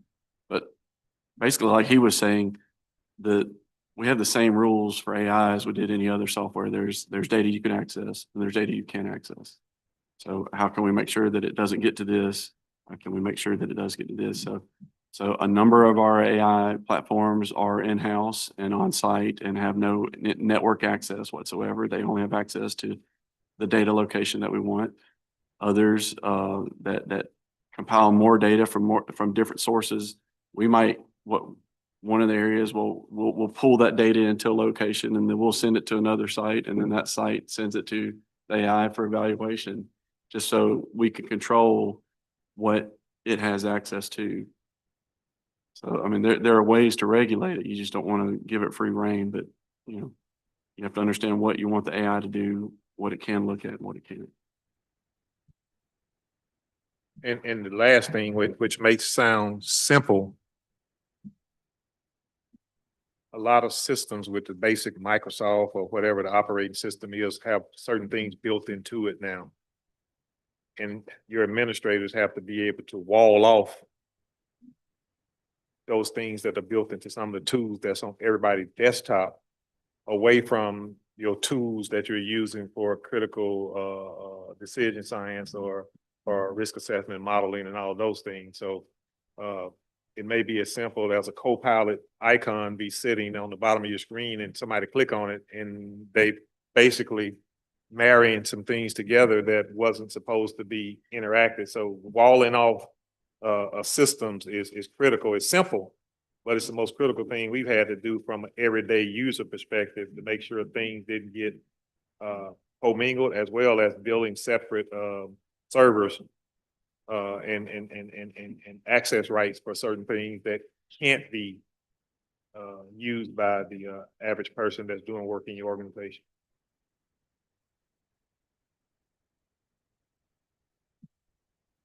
I'd be curious of any challenges you have or are currently facing in terms of accuracy or cost or implementation. Is there anything anybody would be willing to share on that front? You have on one end of the table C Spire with a lot of resources, and you have probably further you come this way, small businesses. And like Philip talked about, there's a lot of ingenuity in the engineers and the people that are working in organizations. So there's a lot of homemade solutions that you don't know are actually doing anything until you ask somebody.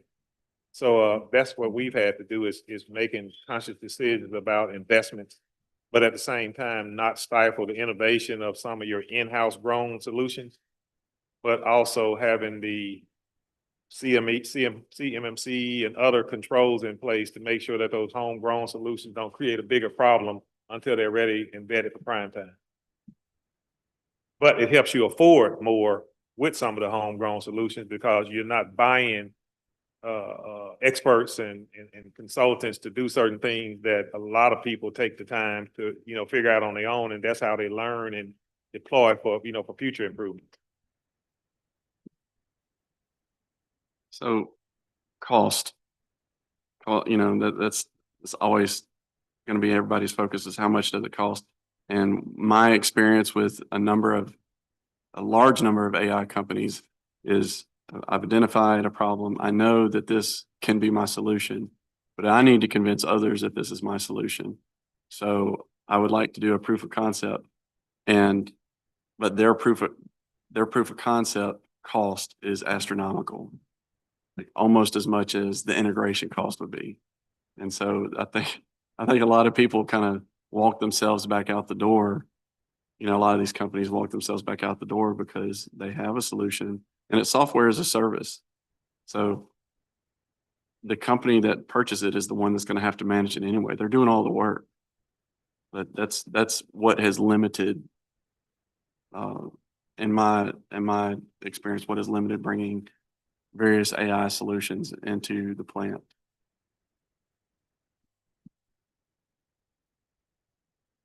And I'll just add some context to that. I think there's been and still is a lot of misconception of AI development, deployment, implementation is that it has to be millions and millions of dollars, when the reality is from what we're hearing, there's a lot of proof of concept, there's a lot of testing, local innovation that can then blend to, hey, X company, here's what we've done so far. How do we take it to the next level? And I think Brad talked about the pilot. What was it again? Pilot, proving it in or out. If it's proved in, scale it. Yeah. So I think that's one thing, as we as a task force, convene and talk about ways to even incentivize small, medium, or large business and industry that, having the conversations related, and again, we could blend this to the workforce and education aspect, but addressing the misconceptions of you're going to go broke trying to figure it out, when the reality is you can be creative, you can be innovative, you can do some homegrown, experimentation there to see really what's possible and what the opportunity is. So I think it's something for us to really, think about how do we incentivize people's creativity there, with, greater goals of scaling it up. There are a lot of cases, not everyone has the same resources, whether that's personnel or access to funds. But in my view, and I think in many others' view, this is very much a tool everybody should have access to in their particular capacity, whether that's a small business, whether that's the classroom, whether that's at home. So I think it's just breaking down barriers there, addressing misconceptions, but understanding the obvious concerns, but then the challenges people can face. So I just wanted to add Yeah, that. I think that's a really good point. And just an example along those lines that's we've observed that's just very low cost is just what take what Chris Chisholm's doing in the Pearl County School District. And we've worked with him along the way, and he's a great advocate through the state and just what he's going through with the educational system and just showing the school systems, what he's been able to do at Pearl, both through consumer grade, whether it's Chat GPT out there, but then also what he's doing in a secure manner through his GPUs at Pearl School when it's comes down to utilizing more sensitive data. So he's been I mean, just that's a really great example of being able to really show the value and demonstrate and deliver the value of AI in very kind of practical use cases that, it's not building a software application as sense or building a business as sense, but it's taking that into the educational system and really showing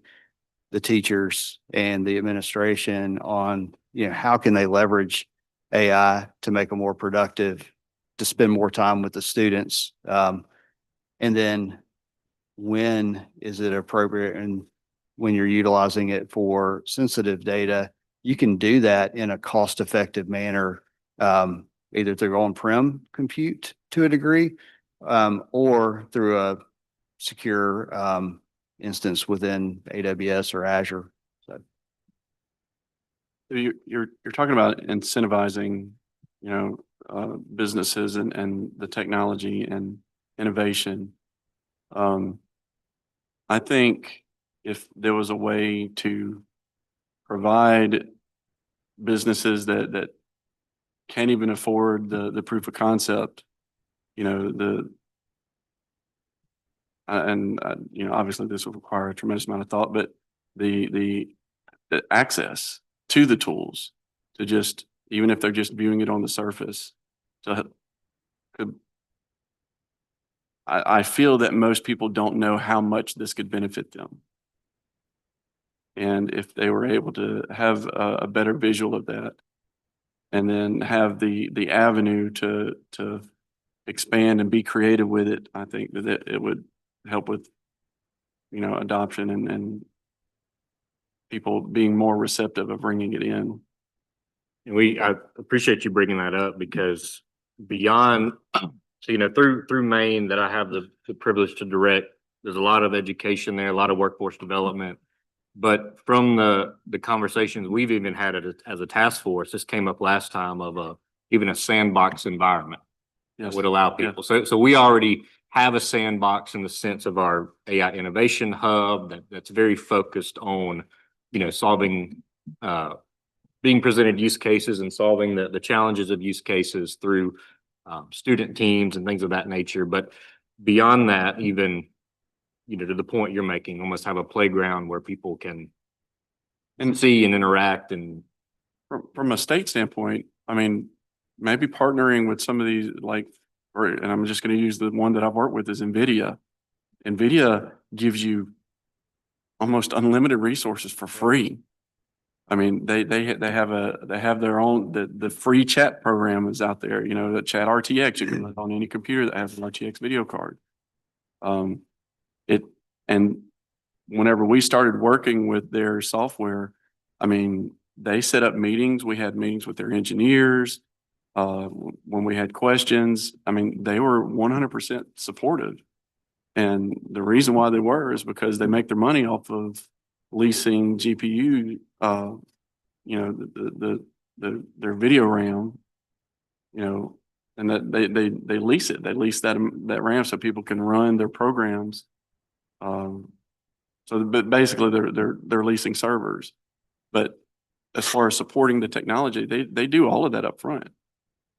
And they're very open. I mean, if the state could bring groups like that in that are willing to provide additional tools to help others understand, it's better for business for them and it's better for the state. well, I will tell you, they're already here. The challenge, so NVIDIA is a partner with the state. I help facilitate a lot of that through Maine. We have institutions like Mississippi State who now have ambassadors. AWS has many, many resources we utilize. The biggest challenge I face in working with, it doesn't matter if it's education or business, is awareness and outreach. I can't tell you how many emails, how many social media posts I make, how many phone calls I do on the daily. And I still have people I meet with that have absolutely no idea who I am, what Maine is, what programs are out there, what degrees, credit degrees are offered. So, I would sit here and and I probably ask this or say this every time, but I would ask all of you and your organizations, people you work with, to get this information in front of them of what's available. All of it's no cost because you have companies like NVIDIA, like AWS, like OpenAI and Intel and Microsoft and Google who are pushing the resources in front of us and saying, please take advantage of it. Start with the kids. Get it in front of them. Because wherever they go work, they're going to take that with them. The kids are the ones that need to know it's not a solution today. It's a solution 4 years from now, but that is the target audience. That's who's going to be doing this work. So I think along those lines, I agree. It's synergistic, years ago, not too long ago. I mean, we were very much, from a C-SPIRE perspective of pushing computer science through the school system, through the high school, and the colleges, and it's the same. So it's putting forward and kind of reaping those benefits and realizing those benefits down the road. And then, yeah, there's still some now, obviously, but I think that's a place to start. So.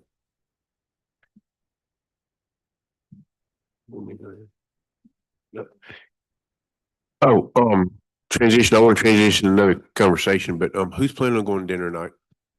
Raise your hand. Supper tonight, Tico's at, exit plus 30.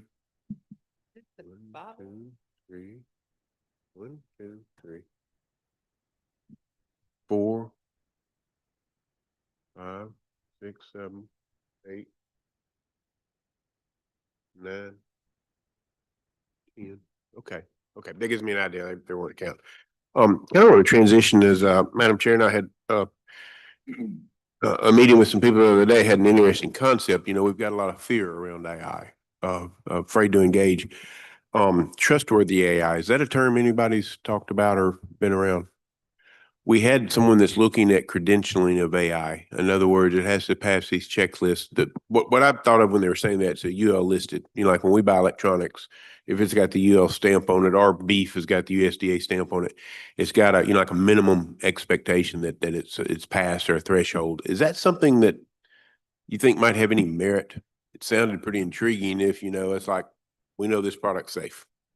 Where a lot of people are afraid to engage AI for aforementioned reasons today. that's difficult for me to picture because of just how broad the AI solution can be and how so easily and quickly it is modified and customized. You put a stamp on there and then as soon as they install it, a couple of lines of code and it's doing something completely different. Yeah, the rate of change is so fast. I mean, it's and how you do it and how do you grade the grader, all that kind of thing. There's some things there, but at the same point, if you get on the other side of it with the aforementioned certifications I just mentioned, once we see those, we kind of let our minds at ease a little bit, but maybe like, like all your e-commerce sites have the any of your transactions, they have the certifications that, right, they're secure and stuff like that. Maybe these companies would, they go through some certification process to say, hey, our software is not going to take over your plant, your cars. it's like saying we're from the government, we're here to help. I got it. We've had great conversation. Anybody have anything else in the vein of where we've been talking the last 30 minutes? So I wanted to follow up on Dr. Napier's cost question. And of course, this is educational as well, but kind of sparked an idea. So something I haven't really brought to light is most of our customers are small businesses, people that cannot necessarily afford to implement any sort of AI solution into their operations, but they're dealing with every problem that every major corporation has, right? They have the legal requirements, they have the documentation, they have HR, they have payroll, financial, decision-making, logistics, all these, great things that go along with a business. But, and I do agree, we need to start with the kids because they are our future and they're going to obviously adopt it a lot faster than us. But is there any push to educate those, the growers of Mississippi through the extension service on the opportunities that exist with Maine? So yes, I've spoken with, the Center for Technology Outreach, which exists through the Extension Service. I've talked to many of the agents. There just hasn't been anything formalized at this point, but absolutely, that is one channel that would be ideal, because obviously having an office in every county is, you can't get better than that, essentially. But no, we just need to define it and push it out and get it out there, because the Extension Service does many, many great things. One of those is being, education. So.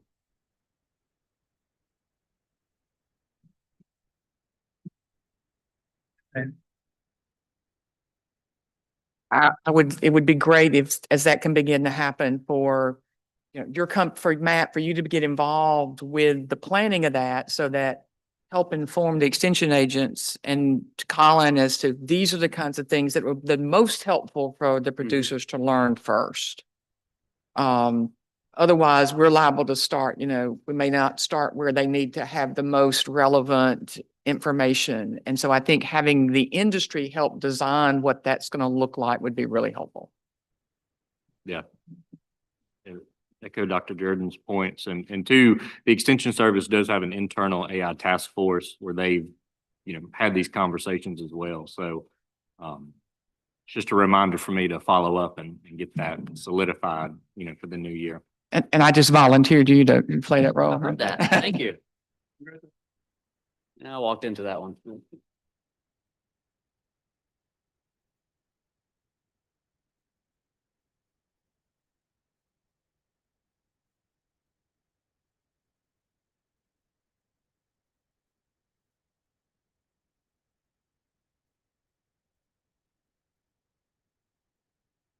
On cost, Philip, you were talking about companies that bring you or are selling products.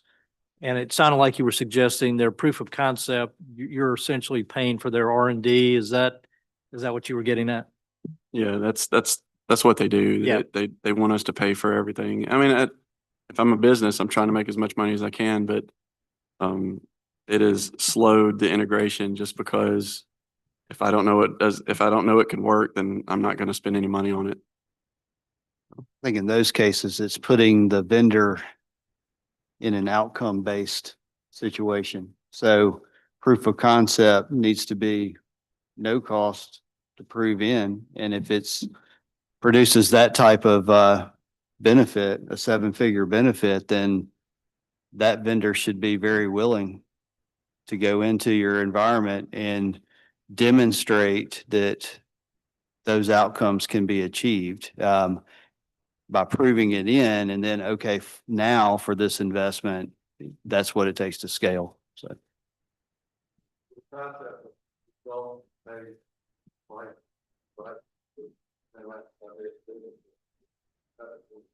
To me, any vendor that's unwilling to do that or have those serious scoping conversations, then it's usually it's not worth the time in that case.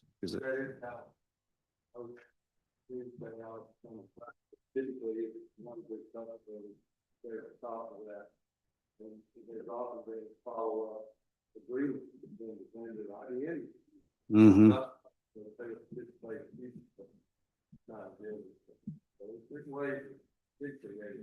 Yeah. Yes. And there's advantages for being that first customer as well too. You get to shape the roadmap and other advantages. Yes. Yes. Yes. I like bringing vendors in, get them to show me what they can do so I can turn around and do it on my own.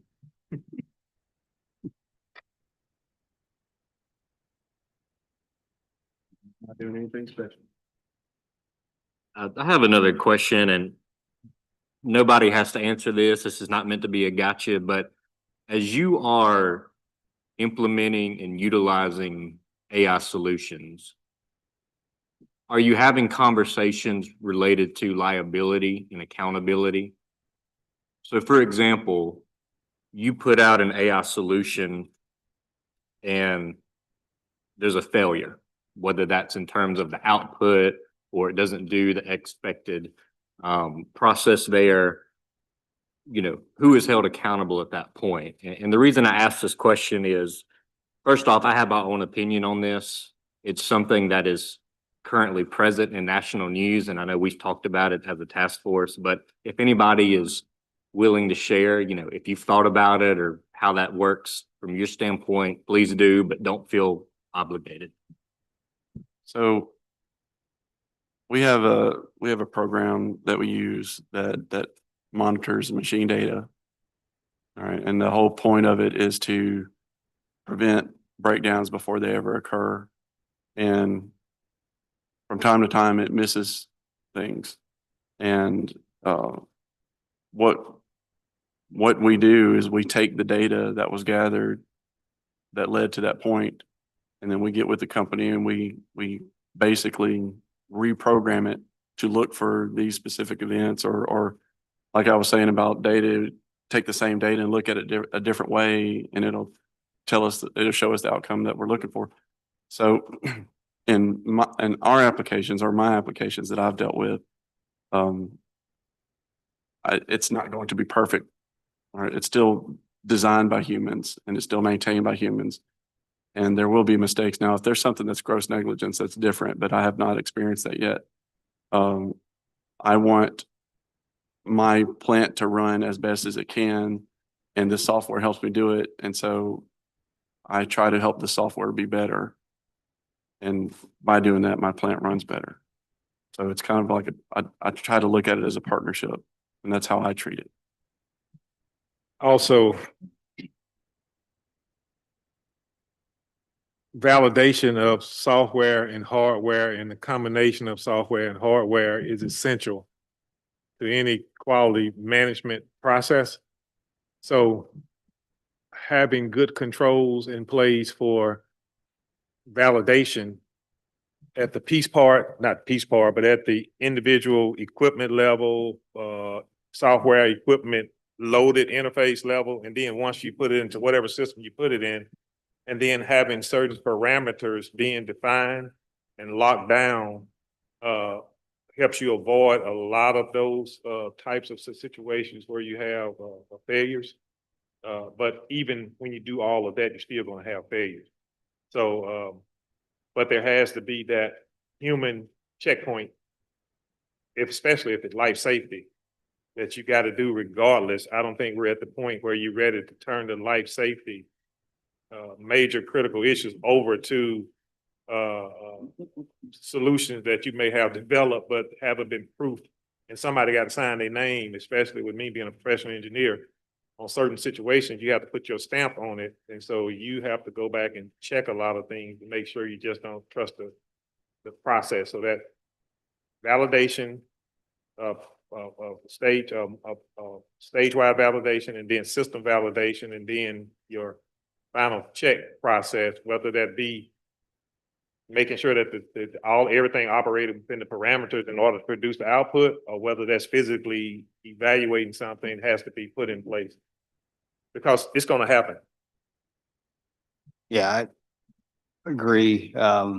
We deploy a tremendous amount of QA validation, through a life cycle. And in that, build in automated reconciliation and validation, and ensure that, what we are automating and leveraging AI for, we have reconciliations to ensure, let's just take in the billing standpoint, usage standpoint, we have automation alongside those automated processes to validate and reconcile that everything is occurring as expected.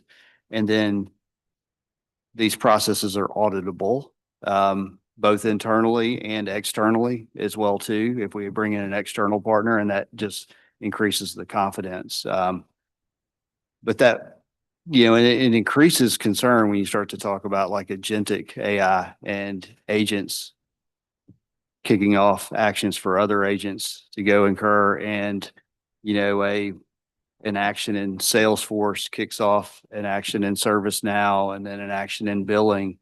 So, but again, we are approaching it like any other automation, in terms of how we architect, so that we're kind of separating those concerns, and then we can containerize them.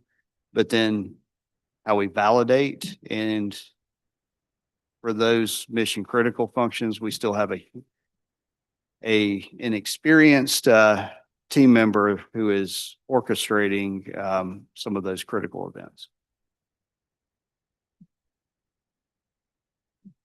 Last thing, I have a team of very specialized technicians that have a number of very difficult certifications that validate this stuff continuously. So we look at this AI system as a dynamic software that's going to constantly change. And if we don't get involved in that development, then it's not going to improve for us. So that's how we address it. We live in a world of liability and accountability. We're selling harsh chemicals to people that are now being spread, transported, spread, and everything else. So, much like these other panelists mentioned, we always have that human checkpoint, right? So even when we're talking about the drones, assessing what weeds are out there, what bugs are out there, diseases, we always have that human checkpoint right now to validate what they're seeing out in the field and what product is the best solution for that. And that's kind of how we're approaching any of the AI systems right now.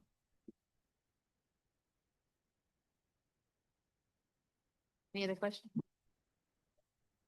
Gentlemen, thank y'all very much. Everything you've given us has been very insightful, and I think will help us as we go down this path of if there's going to be any legislation, but definitely education's occurring as we look at it, and different experts from different fields. I think we're all going to take us something away today. So on behalf of the state of Mississippi, thank you very much. We're glad that you came. With that, we're going to be done with our meeting. So we're going to just adjourn, and if those that want to join us at 5:30 or around 5:30 at Tico's, please come join us. And if not, we'll be talking tentatively the task force. We're looking at 13th of January for our next meeting. We still got it on the agenda. We'll kind of figure out the format. And as Madam Chair said, input on the report. If you've got that, we'll get something out here in the next few days. Please put that in there so that we've got the report to give the leadership of the legislature and the governor ready pretty quick after we go into session. Thank y'all. With that, we're adjourned.